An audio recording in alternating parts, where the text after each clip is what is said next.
Hello, welcome every one. എല്ലാവർക്കും journey through പ്ലാന്റേഷനിലോട്ട് സ്വാഗതം. ഇന്ന് ഞാൻ നിങ്ങൾക്ക് കാണിച്ചു തരാൻ പോകുന്ന കുരുമുളക് ചെടിയും അതിൻ്റെ കാര്യങ്ങളുമാണ്. ഇപ്പം കുരുമുളക് എല്ലായിടത്തും മൂത്ത് നല്ല പാകമായിട്ടുണ്ട്. പലയിടത്തും തന്നെ കുരുമുളക് പറിച്ച് അതിൻ്റെ ഉണക്കി വേർതിരിച്ചെടുക്കുന്ന പ്രോസസ്സാണ് നടക്കുന്നത്. നമ്മുടെ ഇവിടെയും കുരുമുളക് മൂത്ത് നിൽപ്പുണ്ട്. നമ്മളിപ്പോൾ കുരുമുളക് പറിച്ചുകൊണ്ടിരിക്കുകയാണ്. പറിച്ച് കുരുമുളക് 1-2 ദിവസം വെയിലത്തിടും. വെയിലത്തിട്ട് കഴിയുമ്പം അത് തണ്ടിൽ നിന്ന് വേഗം തന്നെ അത് വിട്ട് വരും. തണ്ടിൽ നിന്ന് കുരുമുളക് വിട്ട് വന്നു കഴിഞ്ഞ ശേഷം 1-2 ദിവസം കൂടെ നന്നായിട്ട് വെയിൽ കൊള്ളിച്ച് ഉണക്കിയെടുക്കും. അങ്ങനെ ഉണക്കിയെടുത്താലും കുരുമുളകിനകത്ത് കുറച്ചുകൂടെ പൊടിയും തരികളും ചെറിയ ചെറിയ കമ്പിൻ്റെ കഷ്ണങ്ങളൊക്കെ കാണുമായിരിക്കും. അപ്പോൾ അതൊക്കെ നമ്മൾ വേർതിരിച്ചെടുക്കുന്നത്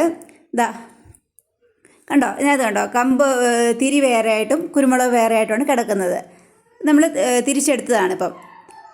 അതിനുശേഷം കുരുമുളക് അരിപ്പയിലിട്ടാണ് ബാക്കി പൊടികളൊക്കെ നമ്മൾ മാറ്റുന്നത്.